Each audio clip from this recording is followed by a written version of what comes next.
The night Perry Yates pushed open the heavy oak door of the Redemption Creek Baptist Church, he expected to find nothing but shadows and the smell of old hymn books. He did not expect to find a woman curled on the third pew from the front, clutching a sleeping infant to her chest like the child was the only solid thing left in the world. Perry stood in the doorway for a long moment, one hand still braced against the door frame, the cold November wind of 1883 pressing at his back and threatening to wake the woman with its bite. He was a practical man by nature, not prone to sentiment or long deliberation, but something about the sight of her stopped him as cleanly as a rope around a steer's neck.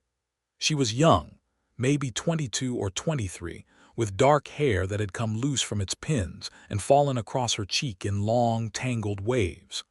Her dress, once fine by the look of the fabric, was dirty at the hem and frayed at the cuffs. She had tucked her feet beneath her on the pew to keep them off the cold floor, and she had wrapped the baby in what appeared to be her own traveling shawl, leaving her own shoulders bare and pale in the faint moonlight that came through the church's single clear window. Perry removed his hat. He stepped inside quietly, pulling the door closed behind him so the wind would not reach her. His boots were loud on the plank floor despite his effort to soften his steps, and he winced with each strike of his heel. He moved to the side aisle, staying well back, watching the rise and fall of her breathing. The baby stirred slightly, made a small sound that was half sigh and half complaint, and then settled again. The woman's arms tightened instinctively around the child without her waking, and something about that small, unconscious gesture hit Perry somewhere deep beneath his ribs. He was not a man who spent much time in churches. He had come tonight for purely practical reasons. His mare had thrown a shoe 2 miles outside of town, and he had walked her in on foot, arriving after the livery had already closed for the night. The church was the only building he had noticed with an unlocked door, and he had meant only to get out of the wind for an hour before trying his luck at the hotel. He had not expected company. He had not expected anything like this. He settled himself on the back pew, set his hat on the seat beside him, and looked at the woman and the baby for a long while in the dark. The town of Redemption Creek, Texas, was not a large place. Perry had been through it twice before, driving cattle north with the Aldridge outfit, and both times he had found it pleasant enough, a main street with a proper general store, a decent saloon, a doctor's office, and this church, which the townspeople apparently took some pride in given the fresh coat of white paint on its exterior. It sat at the edge of town, a little apart from the other buildings, on a slight rise of ground that caught the wind coming off the open range. Tonight that wind had teeth, and the temperature was dropping fast toward what Perry calculated would be a hard freeze before morning. He looked at the woman's bare shoulders. He unbuttoned his trail coat, stood carefully, and carried it down the side aisle. He paused when he was close enough to see her face clearly. She had a strong, fine-boned face with a wide brow and a mouth that was set even in sleep with a quality that he could only describe as determination. There were shadows beneath her eyes that spoke of days, perhaps weeks, of poor sleep. A small bruise, faded yellow at the edges and nearly gone, sat high on her left cheekbone. Perry placed his coat over her shoulders as gently as he could manage, tucking it around the side that faced away from the baby, trying not to disturb the child. She murmured something and shifted, and his breath held, but she did not wake. He stepped back, returned to the rear pew, crossed his arms against the chill he had just given away, and settled in to wait for morning. He told himself he was simply waiting for the livery to open. He told himself that was all. He fell asleep sitting upright with his chin on his chest sometime around what he guessed was 2 in the morning, and he was awakened by the sound of a baby crying. The gray light of early dawn had filled the church with a soft, flat illumination that made everything look like it had been sketched in charcoal. Perry lifted his head and found the young woman sitting upright on her pew, the baby held to her shoulder and patted rhythmically, her eyes fixed on him across the length of the church with an expression that was perfectly composed and entirely wary. Perry raised both hands in a slow, deliberate gesture of harmlessness. "Morning," he said. His voice came out rougher than he intended, thick with sleep. She said nothing.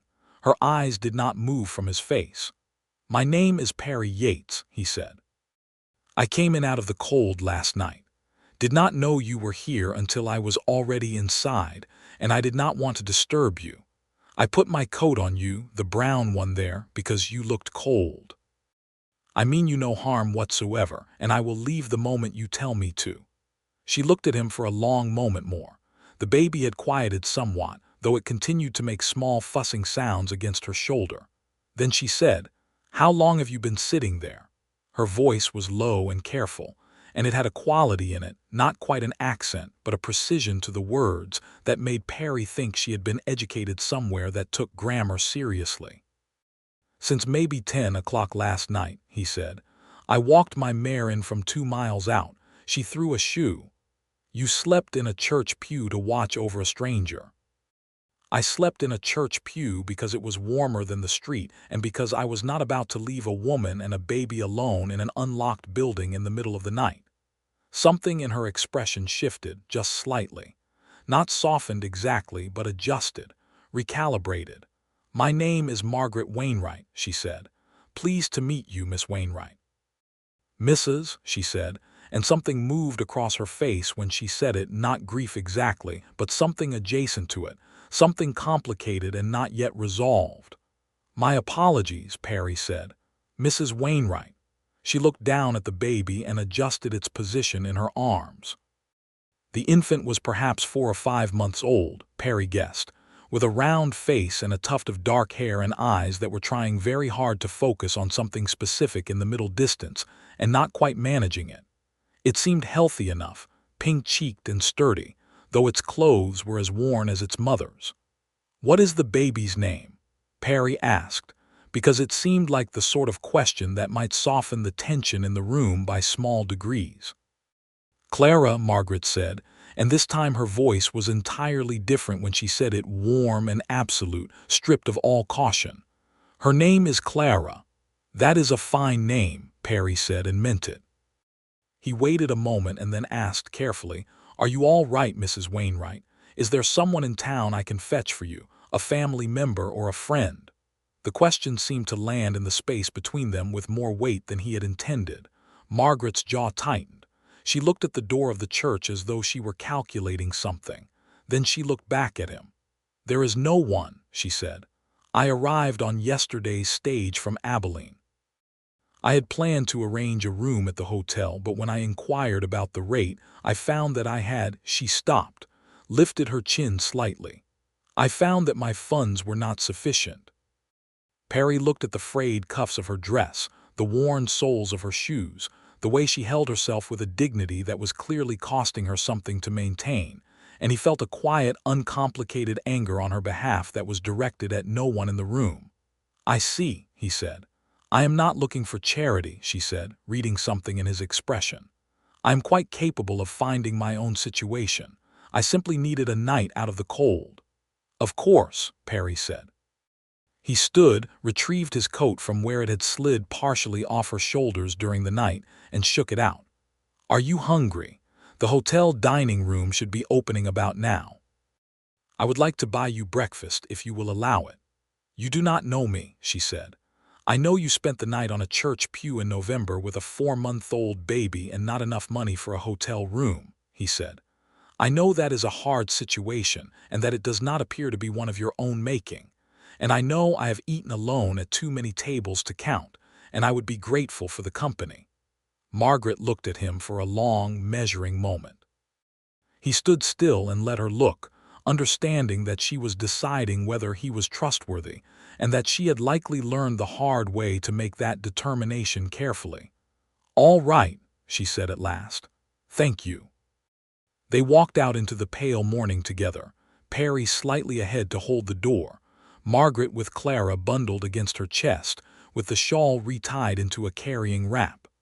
The town was just beginning to stir, smoke rising from chimneys, a dog crossing the street at an unhurried trot, the distant sound of the blacksmith's forge being lit. The air was sharp and cold, their breath making small clouds, and Perry instinctively positioned himself on the windward side of Margaret as they walked, taking the worst of the chill on his own shoulders. She noticed. He saw her notice. The hotel dining room was warm and smelled of coffee and fresh bread, and the woman behind the counter, a stout and cheerful person named Mrs. Prout, who apparently recognized Perry from his previous visit, brought them a table near the stove without being asked. Margaret sat with Clara on her lap, and the baby looked around at the new surroundings with the wide, delighted attention of an infant encountering the world, grabbing at the edge of the tablecloth and releasing it and grabbing it again. Perry ordered eggs, biscuits, bacon, and coffee for both of them, and when the food came, he watched Margaret eat with the careful restraint of someone who was very hungry and did not want to show it. He refilled her coffee cup when it was empty. He said nothing that would make her feel the observation. "What brings you to Redemption Creek?" he asked, when the worst of the hunger seemed to have been taken off by the food. Margaret set down her fork and looked at him with the measured quality she seemed to bring to all her decisions. "I was hoping to find work," she said. "I was told there was a need for a schoolteacher here. The previous one left in the spring. Where were you before?" "Abilene, before that Wichita, before that," she paused, "Kansas City, that is where I am from originally. You have been moving a good deal." "Circumstances have required it," she said in a tone that did not invite further inquiry on that particular point.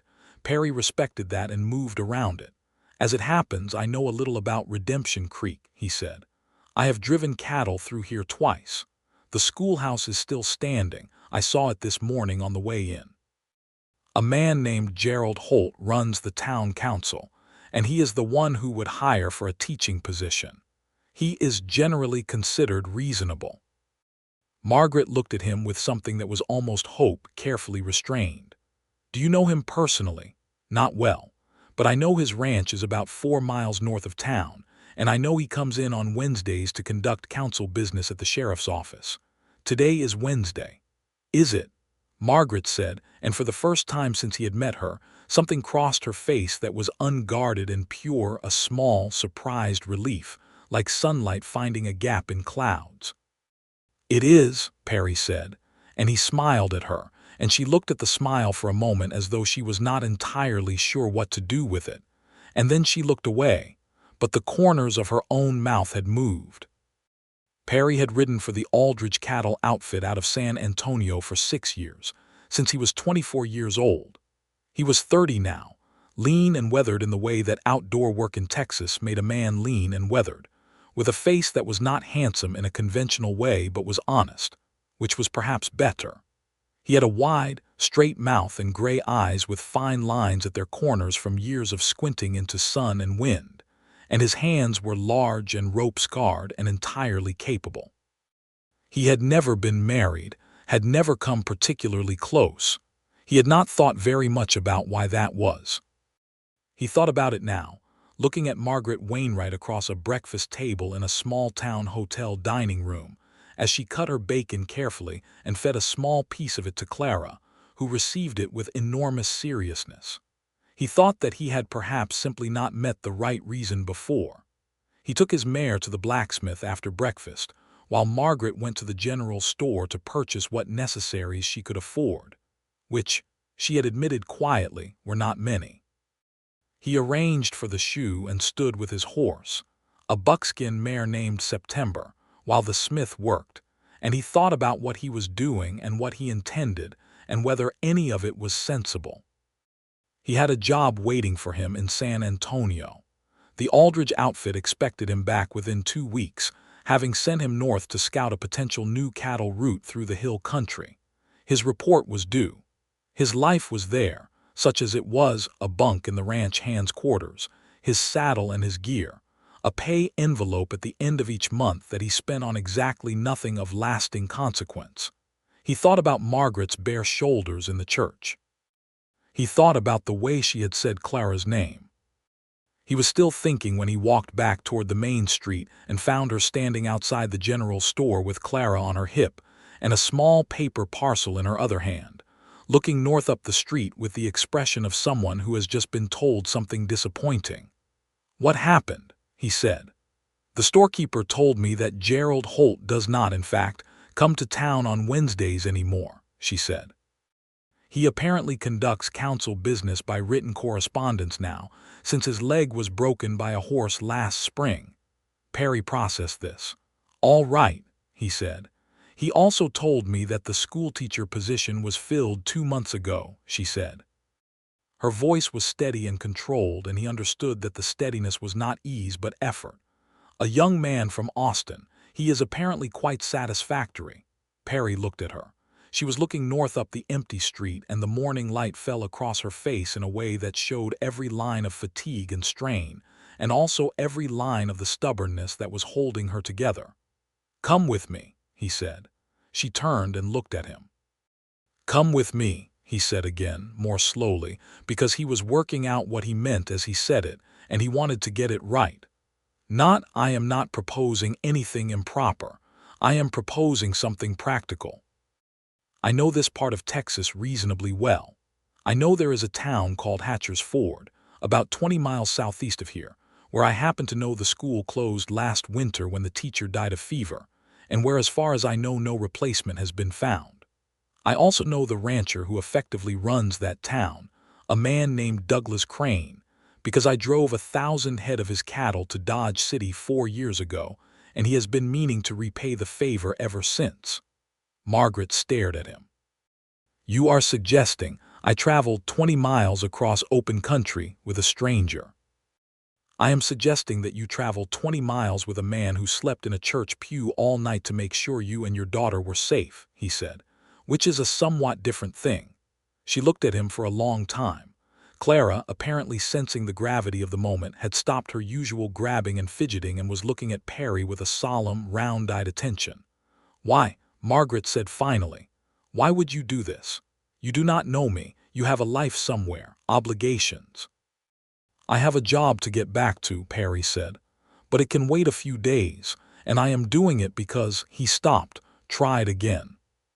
"Because you slept in a church to keep your daughter out of the cold, and because I think you deserve more help than the world has seen fit to give you so far, and because I happen to be standing here and I can provide it. That is all." It was not, in fact, entirely all, but he thought it was enough for now. Margaret looked at him for another long moment, and he saw something give way behind her eyes, not collapse, nothing so dramatic, but a small, careful letting go of one of the many things she had been holding tightly together by will alone. "All right," she said. "I will come with you." They left Redemption Creek by mid-morning, Perry on September and Margaret seated behind him on the mare's broad back with Clara secured against her chest. It was not an elegant arrangement, and the first mile of it was accomplished in the kind of careful silence that exists between two people who are aware of every point of contact between them and are trying to treat that awareness with appropriate gravity. By the second mile, Clara had fallen asleep, and the silence had loosened somewhat. "Tell me about Hatcher's Ford," Margaret said. "It is a small place," Perry said. "Maybe 300 people, give or take, good range land around it. There is a creek that runs through the center of town, which is where it gets its name, and the main industry is cattle and some small farming in the bottomland. The school has about 40 students when it is in session, or it did." "What was the teacher like? The one who died?" "Old man named Patterson," Perry said. "Must have been 70 if he was a day. He had been running that school since before the war. Stubborn old fellow who believed that Latin was the foundation of all learning." "He was right," Margaret said, and then, at his silence, "about Latin." "You have taught before," Perry said.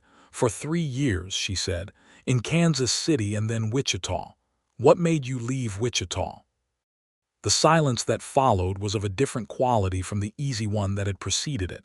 He felt her shift slightly behind him. "My husband," she said simply. "He died 8 months ago, just before Clara was born." "I am sorry," Perry said. He meant it without complication. "He was a good man," Margaret said. "He was a clerk for a land company. There was a fever that went through the city in February and it took him in a week." She paused. "He had no family." His company, when he died, there was a dispute about his wages, and by the time it was resolved there was very little left. I had Clara in March, and I went back to teaching through the spring, but the school board, another pause, this one harder. A widow with a baby is not considered entirely suitable by some school boards. The position was not renewed. Perry felt the quiet anger again, this time directed more specifically at the school board of Wichita, Kansas. "What brought you to Texas?" he asked. "I had a cousin in Abilene," she said. "I thought there might be family to stay with while I found a new position. But my cousin had moved on some months before, and no one seemed to know where. So I went to the stage office and looked at the board and found that Redemption Creek was advertising for a teacher." A pause. They had apparently stopped advertising some months ago, but the card was still on the board. "Bad luck," Perry said. "A great deal of it lately," Margaret said, but her voice was not self-pitying. It was simply factual, said by a woman who had taken inventory of her situation and was reporting the results clearly. "Maybe it is turning," Perry said. She was quiet for a moment. "Do you believe in things turning?" she asked. "I believe in making them turn," he said. Which might be the same thing. He heard something that was almost a laugh behind him, soft and quick and surprised, and it felt like a small gift. The country between Redemption Creek and Hatcher's Ford was beautiful in the particular way that Texas was beautiful in November, vast and spare and golden brown. The grass bleached to the color of old wheat by the summer sun, and now gone stiff and crackling with the early cold. The sky was enormous and pale blue, and the only sounds were the wind and the steady beat of September's hooves, and the occasional call of a hawk working the thermals above the open range. Perry pointed out landmarks as they passed them, a distinctive limestone outcropping he had used as a waypoint on his cattle drives, a stand of live oak in a creek bottom where deer came to water in the mornings, a hawk's nest at the top of a dead cottonwood. Margaret looked at everything. He could feel her looking, the slight turn of her head, the quality of attention she gave to the landscape. Clara woke at some point and spent a considerable period staring at the back of Perry's head with an expression of concentrated inquiry. "She is looking at your hat," Margaret said. "It is a distinguished hat," Perry said. "It is a very battered hat," Margaret said. "Distinction and batter are not mutually exclusive." She laughed again, this time fully, and it was a warm and genuine sound that startled both of them a little. And then there was a different quality to the silence that followed.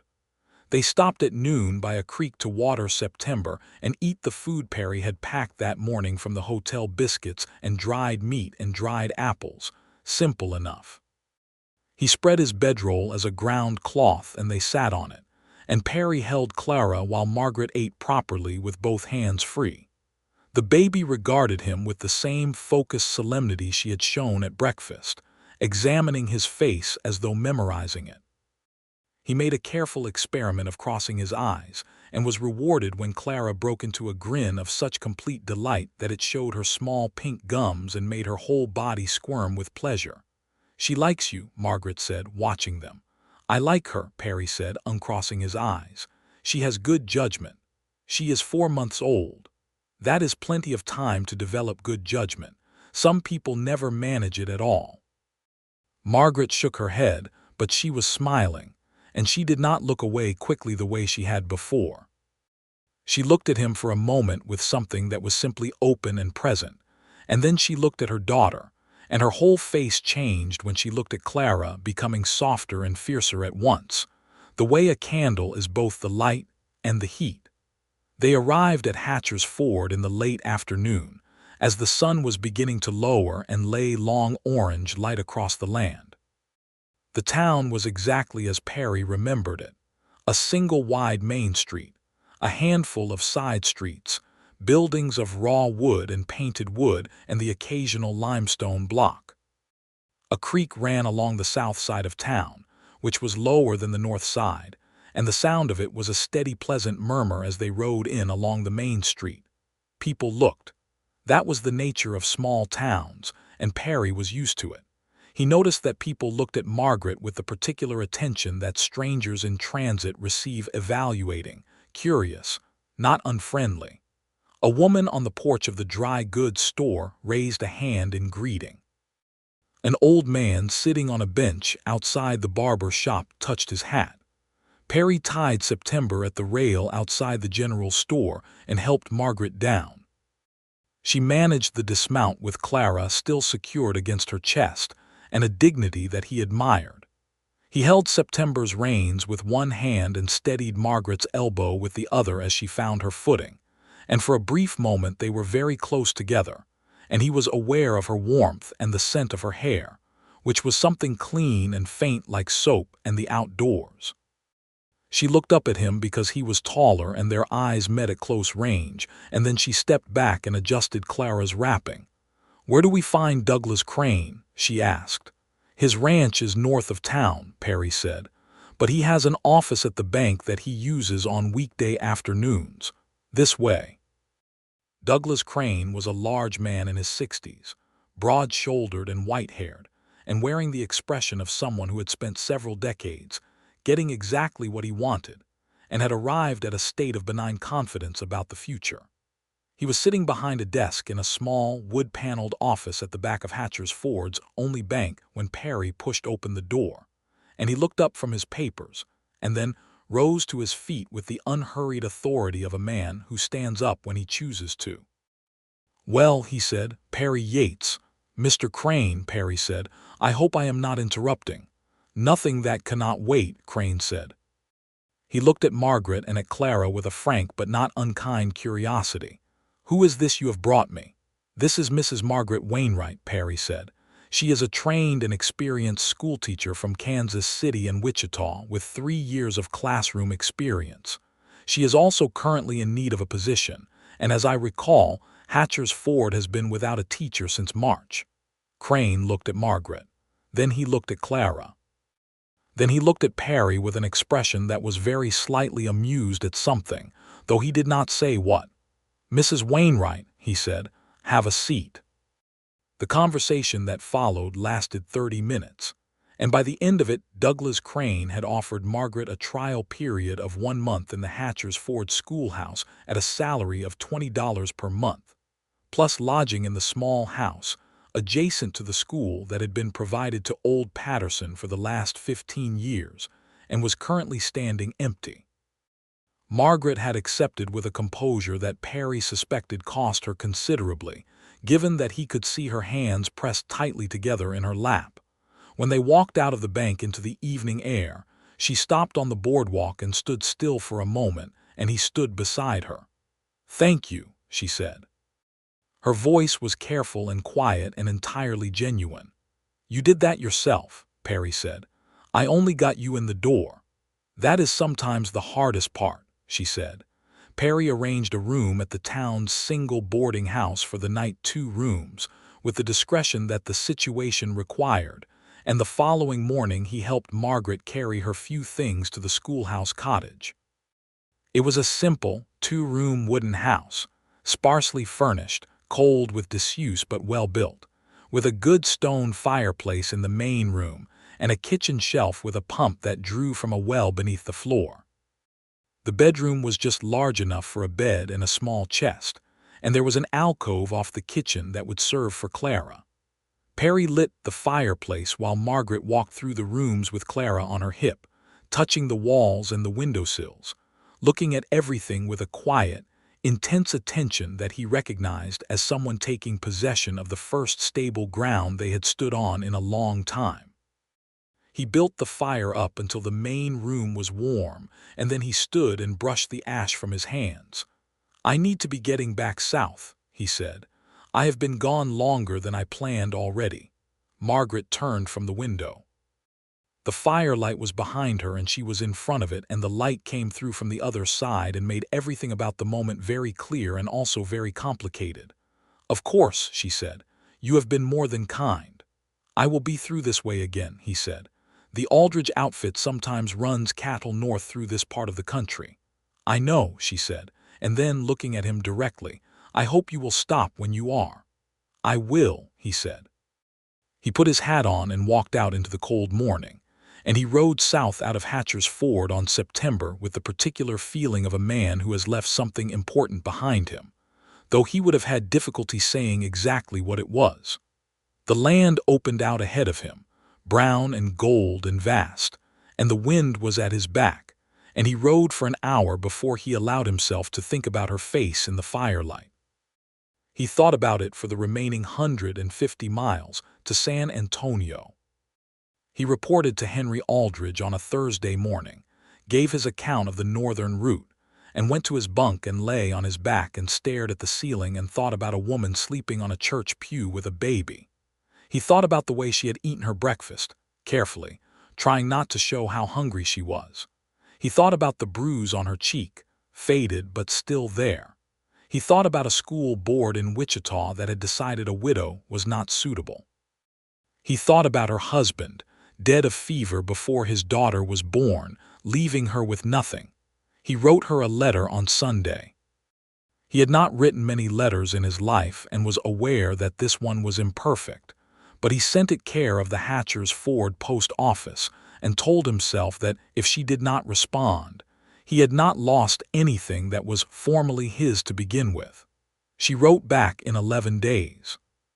Her letter was 2 pages in a clear, precise hand, and it told him that the school had opened the previous Monday with 38 students, that Clara was sleeping through most of the night now, and that one of the ranch wives in the area, a woman named Bess Holloway, had appeared at the cottage door with a basket of preserved goods and an offer of neighborly friendship. She told him that the schoolhouse was in need of 2 new desks and that she had written to the council about it. She told him that the live oak tree behind the schoolhouse was home to a family of squirrels that Clara found endlessly entertaining. She told him that the country here was different from Kansas, but that she was finding it beautiful in ways she had not expected. At the very end of the letter, in the same careful hand that had produced the rest of it, she had written, "I think about our ride from Redemption Creek with a gratitude that I find difficult to fully express in writing.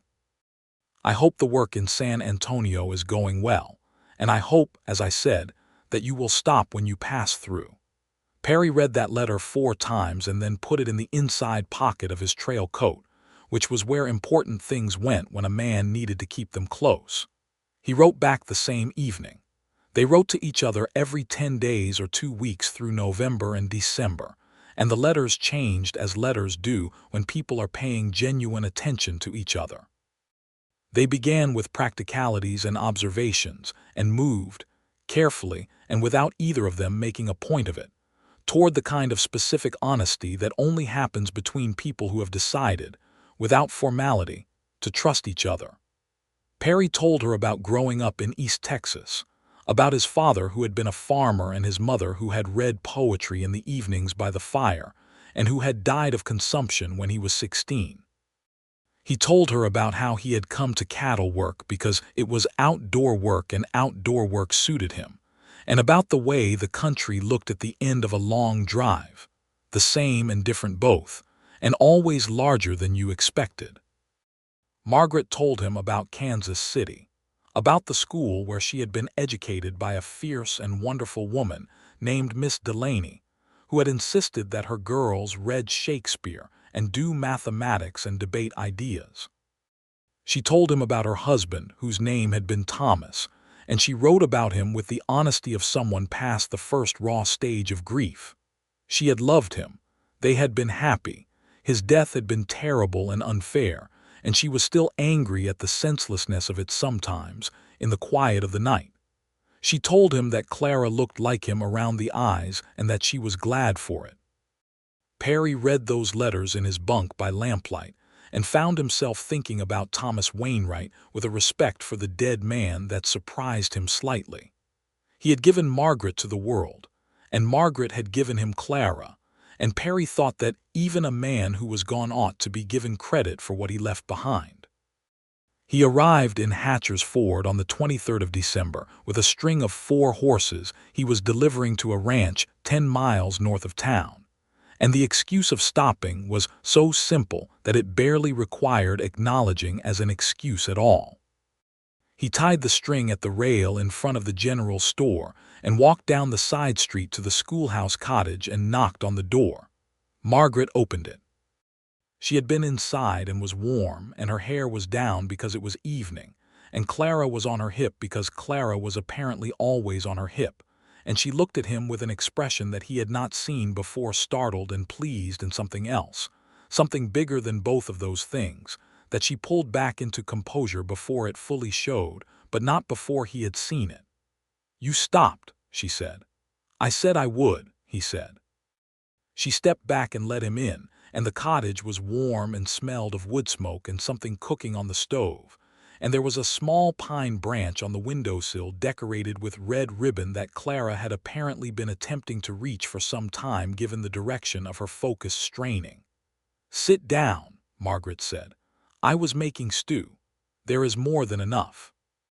He sat at the small table, and she moved around the kitchen with the easy competence of a woman who has arranged a home out of very little and made it work, and Clara sat on the floor between them and looked at Perry with the same solemn attention she had given him in October, though this time it was quickly followed by the gum-showing grin of recognition. "She remembers me," Perry said, somewhat astonished. "Babies remember more than people give them credit for," Margaret said. She set a bowl of stew in front of him and sat across the table with her own. "How was the drive down?" "Cold," he said, "but clear. The country looks beautiful in winter, that pale grass and those blue skies." "I have started to think so too," she said. "I was not sure I would. I was a city girl entirely." "Are you happy here?" he asked, and it came out more directly than he had planned, without the buffer of small talk around it. She looked at him. The lamplight was between them and above them, and it made her eyes very dark and clear. "I am getting there," she said. "The school is going well. The students are curious and mostly hardworking, and their parents have been welcoming. Mrs. Holloway has become a genuine friend, and Clara is thriving." She paused. "It is still very quiet at night." "I know something about that," he said. "I imagine you do," she said. "Is it different being in one place for a night versus always moving?" "Some nights I am not sure I remember how to stay in one place," he said. "Other nights that is all I want." She looked at him very carefully. "Which kind of night is tonight?" she asked. "The second kind," he said without hesitation. She looked at her stew. Then she looked back up at him. "Perry," she said, "I want to ask you something directly because I am not very good at talking around things." "Ask," he said. "Why are you here?" she said. "Not in Hatcher's Ford, I understand, the horse delivery, but here at this table. You have been writing to me for 2 months. You have come out of your way. I want to know what you intend, if you intend anything, because I have a daughter and I cannot afford to mistake friendship for something else." Perry put down his spoon. He had not prepared an answer for this, but he found that he had one anyway, sitting there fully formed, which told him it had been there for some time. "I intend to come back as often as I can make an excuse to," he said. "I intend to write to you between visits. I intend, if you will allow it, to court you honestly and without rushing, because you have been through enough that I would rather do this right than fast. And I intend," he stopped for a moment, "I intend that if after some time you find you feel for me what I am already finding I feel for you, to ask you to marry me. But that is some distance ahead, and I am not saying it to pressure you. I am saying it because you asked what I intend, and that is the honest answer." Margaret had been very still during this. When he finished, she was quiet for a long moment, and he let the moment be what it was without filling it. "You slept sitting up in a church pew," she said finally. "I did," he said. "You have ridden 40 miles out of your way twice now, closer to 60 this time. You wrote me 12 letters. 13, he said. "The one about the cattle route coming through got lost." "I wrote another." She looked at him with an expression that was coming unmoored from its careful control in a way that seemed to surprise her, and her eyes were bright in the lamplight. "I think," she said precisely and carefully, "that I would like to be courted, honestly and without rushing, as you said." "Good," Perry said. He picked up his spoon. "The stew is very good." She laughed, startled out of the moment, and across the table between the lamplight and the stew and the small Christmas branch on the windowsill. They smiled at each other with the ease of people who have decided to try, and for now that was entirely enough. He stayed in Hatcher's Ford for 4 days, which was longer than was strictly necessary for delivering 4 horses to a ranch 10 miles north, but which the ranch owner, a man named Briggs who owed Perry a favor from a previous drive, did not seem to mind accommodating with a vague story about road conditions. Perry spent his mornings helping with small repairs around the schoolhouse cottage that Margaret had been noting and setting aside, a door hinge that needed replacing, a section of fence around the small yard that had come loose, a shutter that rattled in every wind. He worked quietly and efficiently and did not require supervision or instruction, and Margaret watched him work through the kitchen window while she marked her students' lessons and tried to focus on long division. In the afternoons, he went to the school itself and split and stacked wood for the stove, which the students apparently found enormously interesting from the inside, pressing their faces to the window until Margaret rapped on the glass. In the evenings he came to supper, and they sat at the small table and talked for hours about books she had read and cattle drives he had made and the history of the country they were both standing in, which was complicated and violent and beautiful, and still in the process of becoming whatever it was going to be. She asked him once what he knew about the Comanche, because several of her students had fathers who spoke about them with a casual contempt that she found troubling and wanted to understand properly before addressing in her classroom. Perry considered the question seriously. "They were here long before we were," he said. "They governed this country for a very long time, and they governed it well by their own understanding of what governing meant. What was done to them in the last 20 years, he paused, choosing words. A man does not have to hate what was done to agree that it was not right. That much land, taken that fast, that many people pushed into a reservation situation that was designed to fail, no. It was not right." Margaret looked at him with a steady attention. "Do you say that to many people out here?" "I say what I believe to people who seem likely to think about it," he said. "You seem very likely to think about it." "My students need to understand the full history of the place they live," she said, "not just the version that flatters their fathers. That is going to make you unpopular with certain fathers," he said. "I was unpopular with a school board in Wichita," she said. "I survived that." He looked at her across the table with an admiration that was entirely straightforward and did not try to be anything else. "You are a remarkable woman, Margaret Wainwright," he said. She met his eyes. "I am a stubborn woman," she said. "It sometimes looks like the same thing." "In my experience, it almost always is," he said. He left on the 27th, riding south with September moving willingly under him, and he arrived back at the Aldridge outfit on the 30th in time for the new year, and spent that evening sitting alone on the fence of the horse pasture looking at a sky full of stars and thinking about what he was going to do about his life. He went to Henry Aldridge the following morning.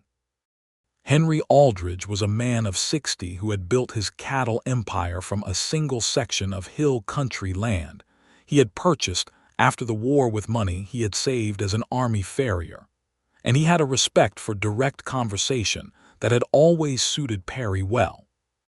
"I want to reduce my time on the drives," Perry told him. "I can still scout routes and manage shorter hauls, but I need to be in one area. I'm thinking north-central Texas, the Hatcher's Ford region." Aldridge looked at him with the look of a man who has heard a lot of stories and can recognize the shape of a new one. "Is there a woman involved?" he asked. "There is," Perry said. "Fine," Aldridge said. "You are my best scout, and I would rather keep you part-time than lose you entirely. I have been running cattle through that region for 2 years, and a man who knows it well is useful to me. Work out of Hatcher's Ford. Report monthly." Perry felt something in him settle like a stone finding the bottom of a pool. He moved to Hatcher's Ford in the second week of January 1884.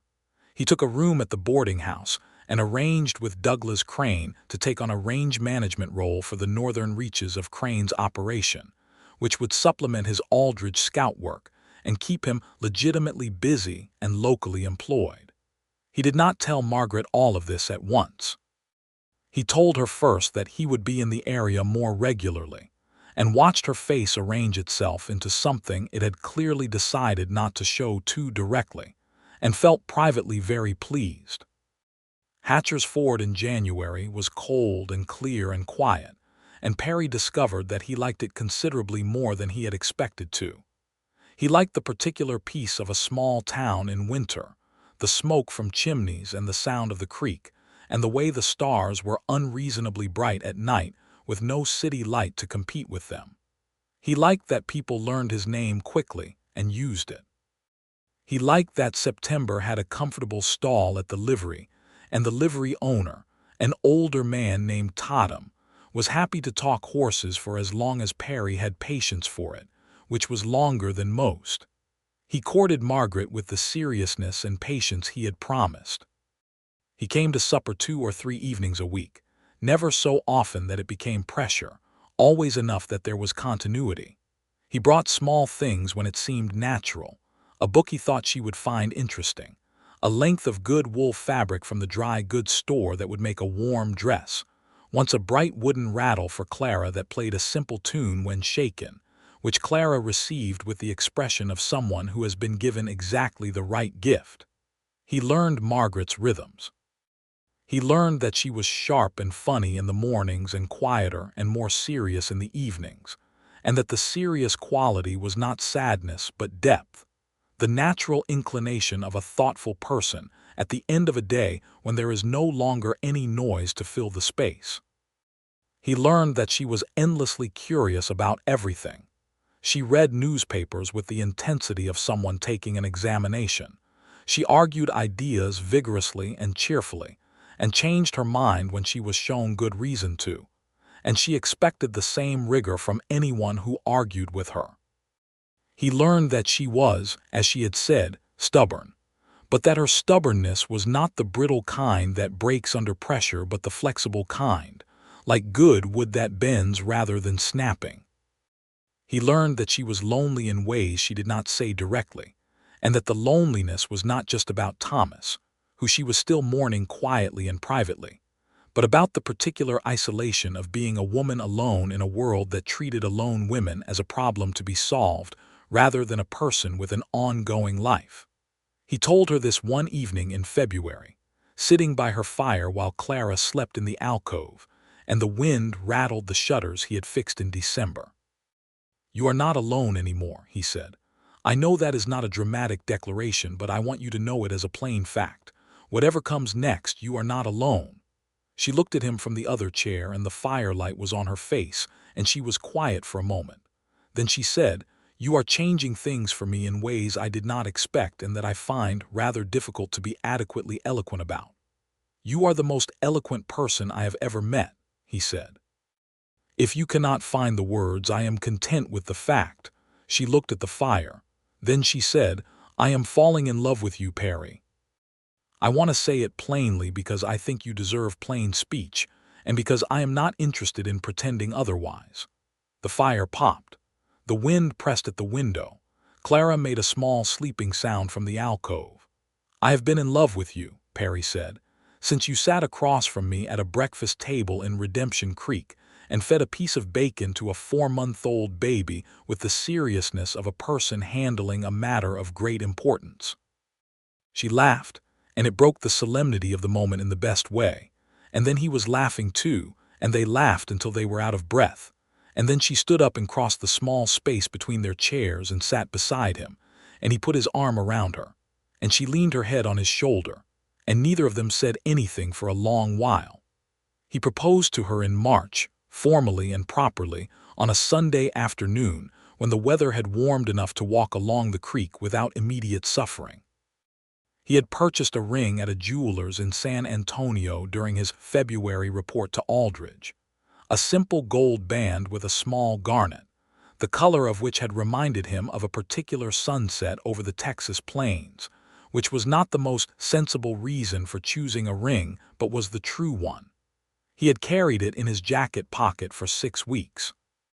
They were standing on the creek bank watching Clara, who had recently discovered that she could pull herself upright by gripping the leg of whoever was nearby, and was engaged in a determined circuit of an available fence post for this purpose. "Margaret," Perry said. She turned and looked at him, and he thought she might have known already, from some quality in his voice, because she went very still. He took the ring from his pocket. He did not kneel, because the ground was muddy from recent rain, and also because he thought Margaret was not the kind of woman who needed ceremony to give weight to a genuine thing. But he held the ring out in the flat of his hand and said, "Will you marry me?" Not because it is practical, or because Clara needs a father, or for any reason other than that I love you and I want to spend whatever time I have on this earth with you specifically. "Will you?" Margaret looked at the ring. Then she looked at him. Her eyes were very bright. "Yes," she said. No hesitation, no qualification, just yes, clean and clear and absolute.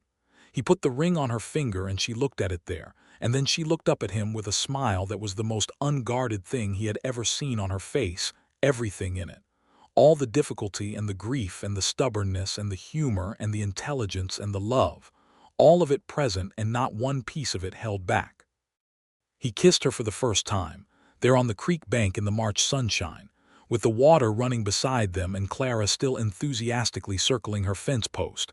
And it was exactly what a first kiss ought to be, not tentative, not performed, but real, the sort of kiss that confirms something rather than beginning it. Clara fell down at this point and regarded the ground beneath her with dignified surprise. "She is all right," Margaret said, against his shoulder. "She is going to be fine," he agreed. They married in April in the Hatcher's Ford Church.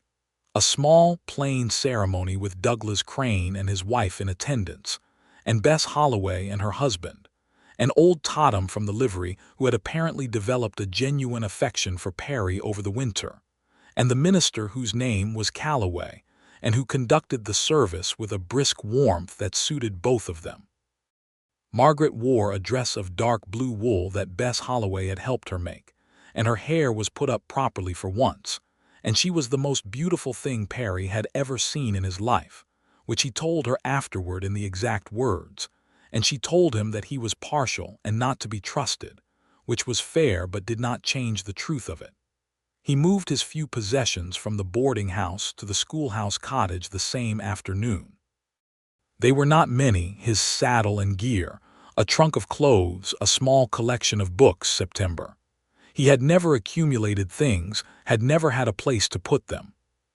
Now he stood in the bedroom of the cottage that was his home, and felt the strangeness and rightness of that word in roughly equal measure.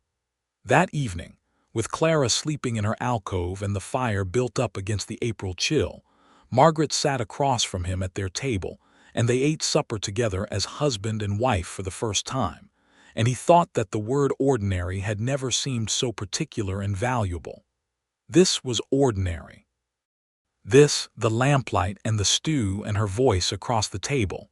This was what ordinary meant when it was yours.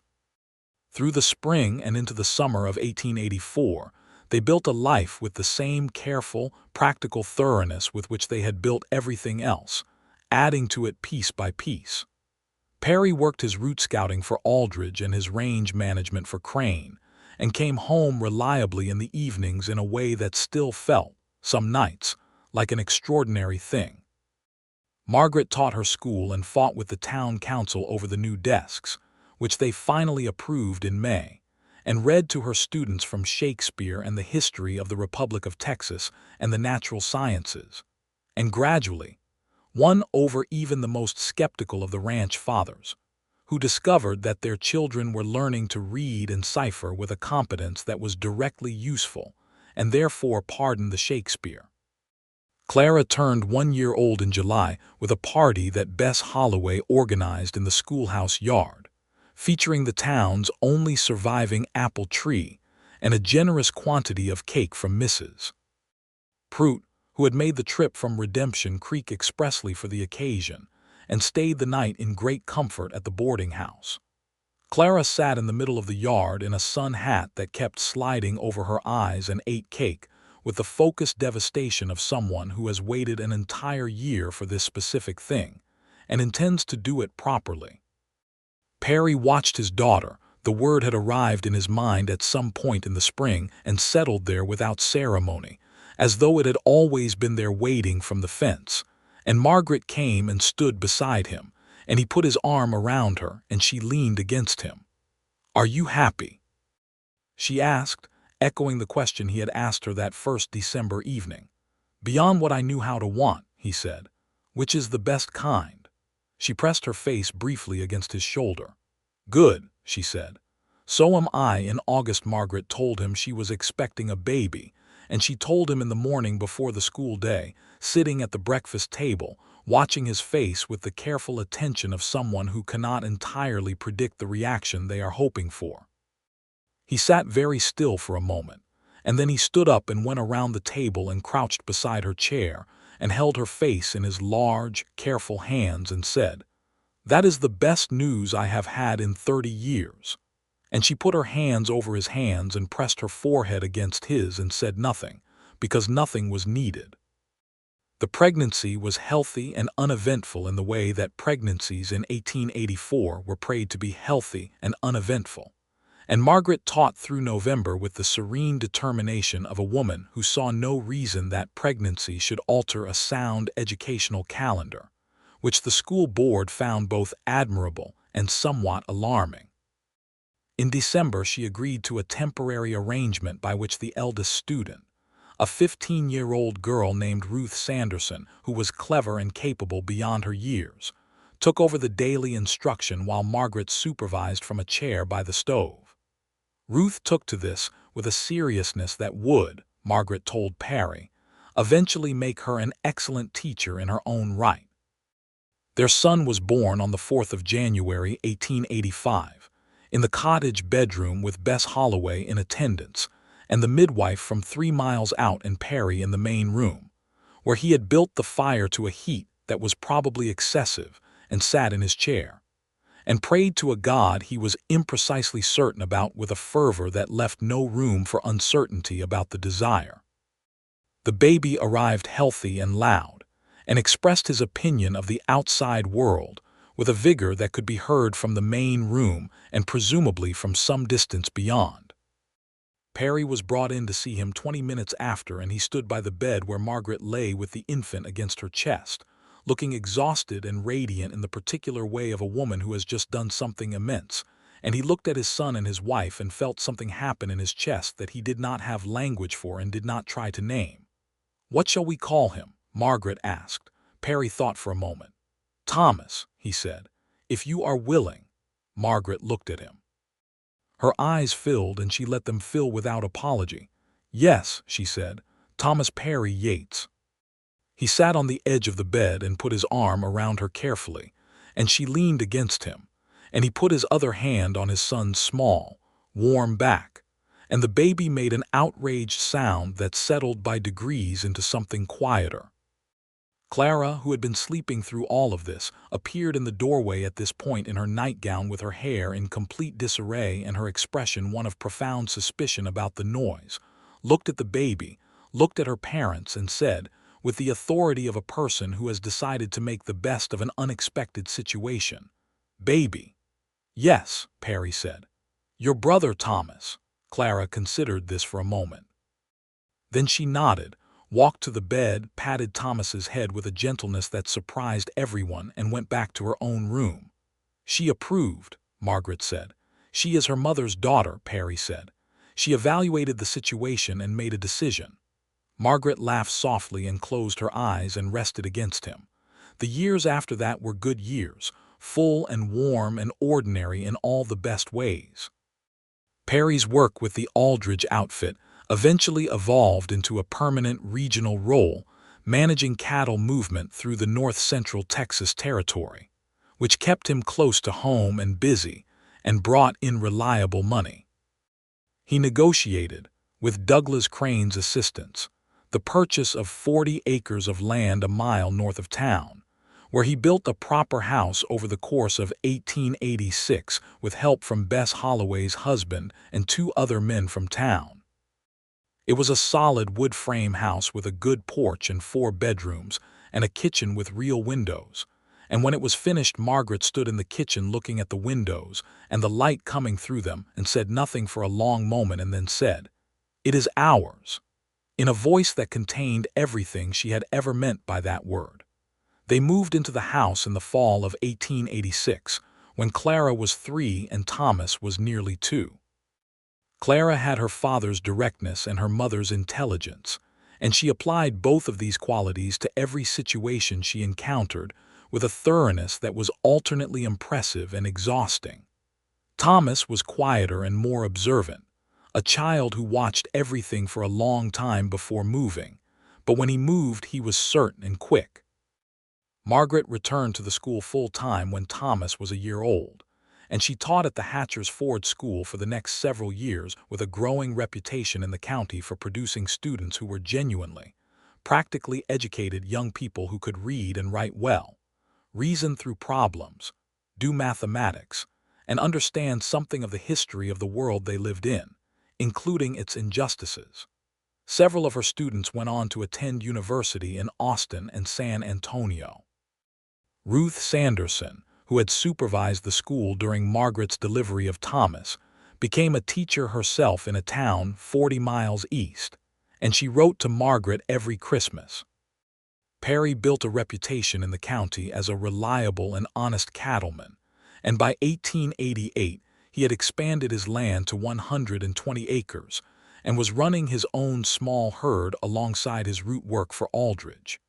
He was not wealthy by any standard of the time, but they were comfortable and solid, which suited both of them considerably better than wealth would have. He had no debts and no enemies, and a great many people who were glad to see him ride up to their ranch or their office, which was about as much as a man could reasonably want from his professional life.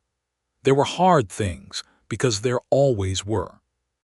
A drought in 1887 that burned the summer grass to nothing and required selling off half the herd to meet the shortfall and starting again. A sickness that went through the county in 1888 and took 3 of Margaret's students and held the whole town in a week of fear before it burned itself out. A dispute with a neighboring rancher over water rights that required lawyers and a long trip to the county seat and considerable patience from both Perry and Margaret, and which was eventually resolved in their favor, though the resolution cost them 6 months of anxiety and a lawyer's fee that hurt. Through all of it they were each other's steady point, the place the other person came back to. When Perry came home from the county seat with the water rights decision, Margaret was on the porch when he rode up, having watched the road for an hour, and she came down the steps to meet him before he had dismounted, and he read her face from 20 yards out and called, "We won." And she pressed her hands over her mouth, and then spread them wide and came all the way to September's side, and grabbed his leg where it hung in the stirrup, and he reached down and put his hand on her hair, and they stayed that way for a moment, just the two of them, with the evening light on the land all around them.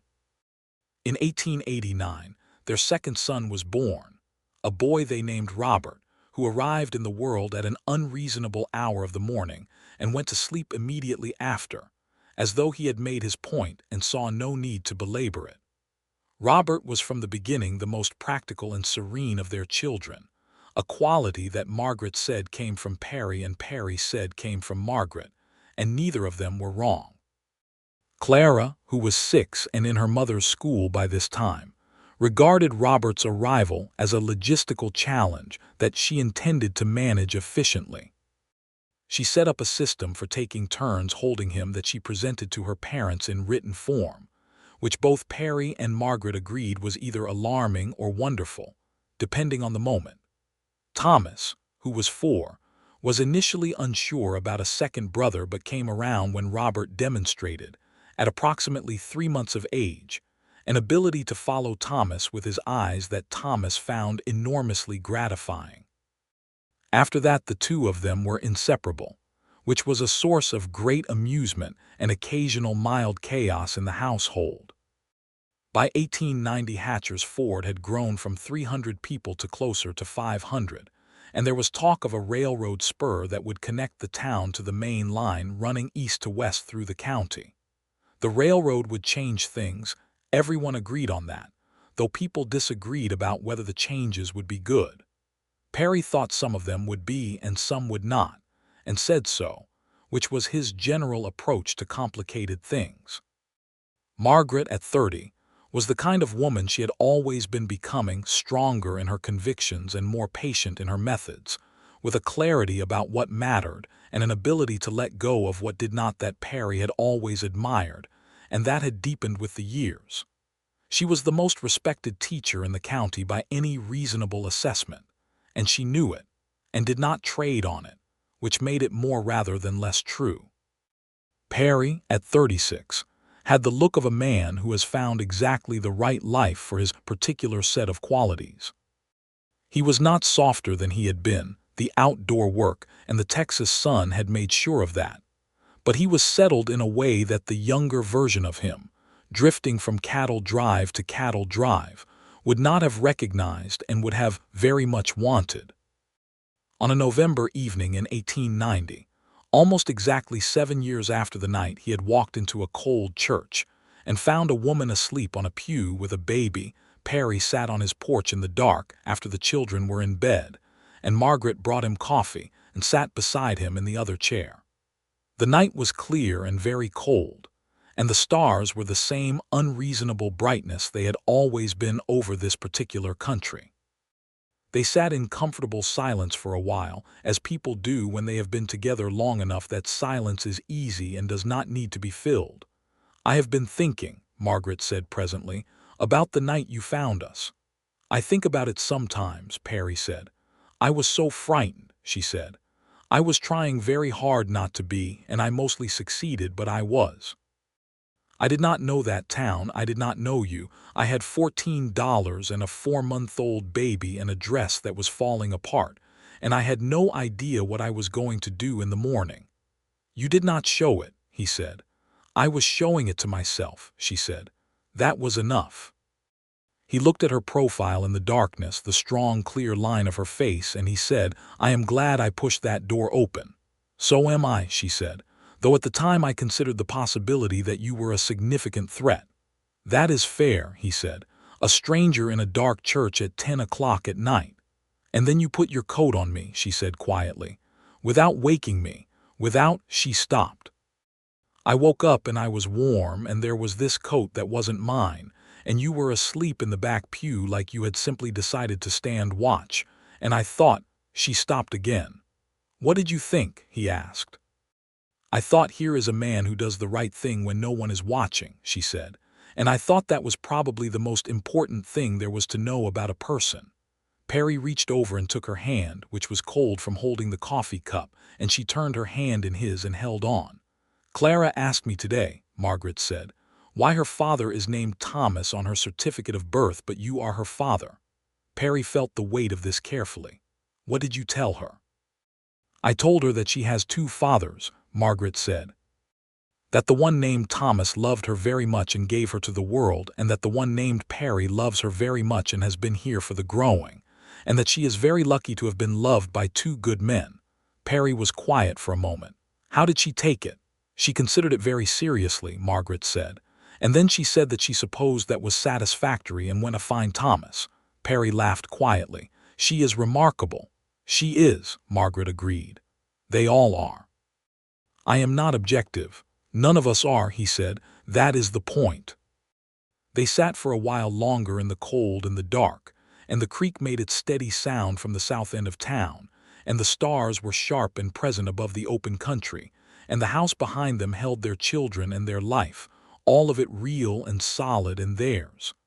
"I want to tell you something," Perry said. "Tell me," she said. "I was 30 years old and I had not done anything that lasted," he said. "I had driven cattle from one place to another and back again, and I had been good at it, but I had not built anything. I had not stayed anywhere long enough to find out if I could. And then I walked into a church in the dark and found you, and I thought, I remember thinking, here is a reason. Here is something that matters in a lasting way, and I was right." He paused. "I have never been more right about anything." Margaret squeezed his hand.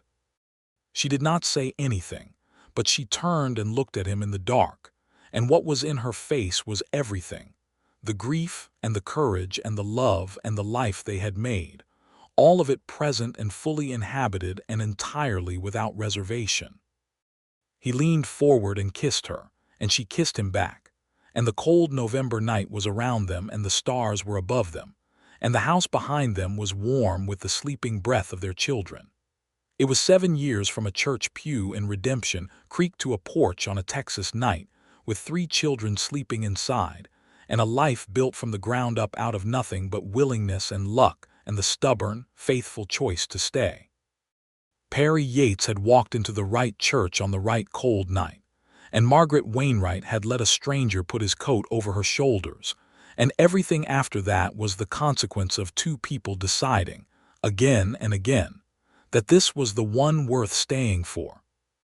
In the spring of 1891, the railroad spur came through, as people had predicted, and Hatcher's Ford grew and changed and became a little louder and a little larger, and the school grew with it so that Margaret eventually had 2 teaching assistants and 60 students, and a new building with proper floors and real glass windows. Perry took on 3 ranch hands and expanded the herd and stopped the route scouting work for Aldridge, which had served its purpose and could be gratefully released. Clara, at 8, had decided that she intended to be a lawyer, which caused a moment of quiet reckoning in the household about whether the world was likely to accommodate this by the time she was old enough, and Margaret's position on this was unequivocal. The world would accommodate it because Clara would make it accommodate it, and that was not the end of the conversation. Perry's position was that Clara could be anything she set her mind to, and that he would personally ride to Austin and make whatever arguments were necessary on her behalf, which was not practical but was sincerely meant. Thomas, who was 6, had inherited his grandfather Perry's feel for animals and spent as much of every day as possible in the company of September, who was aging gracefully and bore the attentions of the boy with the patient benevolence of a senior stateswoman, receiving a particularly earnest young diplomat. Robert, at 2, was already the most reliably cheerful person in the household, which remained true for the rest of his life. One Sunday morning, in May of 1891, Perry saddled September for the first time in several months simply to ride, not to go anywhere specific, and he rode north out of town into the open country and let the mare have her head, and she moved through the grass at an easy lope that felt like breathing. The sky was enormous above him, and the country rolled out in all directions, and the light was the sharp, clear gold of a Texas spring morning, and he rode for an hour without thinking about anything in particular except the horse and the light in the grass. When he came home, Margaret was in the garden behind the house with Robert on her hip and her hands in the earth, and she looked up when she heard September's hooves and shaded her eyes against the morning sun and smiled at him. And it was the same smile she had given him across the table in the Redemption Creek Hotel 7 years and some months ago, warm and present and real. He dismounted and walked to her and kissed her with the soil still on her hands, and Robert regarded this with the serene approval of a person who has decided that the general situation of his life is excellent and sees no reason to revise that assessment. "Good ride," she said. "Perfect," he said. "Come in when you are ready. I will put September up and start breakfast." "Clara has already started it," she said. "Then I will go supervise and try to be useful." "Good luck," she said with a smile. He went inside, and the house was full of the smell of something cooking and the sound of Thomas and Clara in an argument about something that was probably important to both of them and irrelevant to everyone else. And he stood for a moment in the kitchen doorway and listened to it, and felt the full weight of the word home settle over him like something warm. He had walked into a church on a cold November night looking for shelter from the wind, and found instead everything he had not known. He had been looking for a woman with dark hair, and a set jaw, and a sleeping baby, and $14, and the stubbornness to keep standing no matter how many things tried to knock her down. He had said come with me on the second morning, and she had come, not because she had no other choice but because she had looked at him and decided he was worth the risk, and she had been right, and he had been right, and everything they had built together was the proof of that judgment. Margaret came inside 15 minutes later with Robert and her hands washed, and her hair coming loose from its braid in the way it always did, and she went directly to the stove to check what Clara had accomplished. And Clara explained her process with the authority of someone who does not expect to be wrong. And Perry sat at the kitchen table with Thomas on one side and Robert on the other, and watched his family move through the morning light and felt, with complete and uncomplicated certainty, that this was the life and these were the people, and that there was nowhere else on earth he had any interest in being. He had ridden into Redemption Creek with a horse that needed a shoe and left with a reason to stay in one place forever, and it turned out that was exactly what he had needed, and that the cold November dark had known it before he did.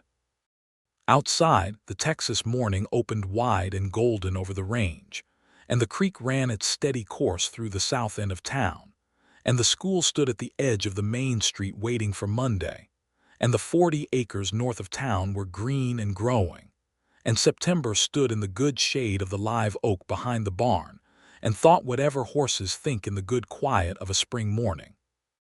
And inside the house on the rise of land above Hatcher's Ford, the Yates family ate their breakfast together and argued about small things and laughed about others, and the door was solid and the windows let in the light, and there was nothing unfinished, nothing unresolved, nothing left out in the cold.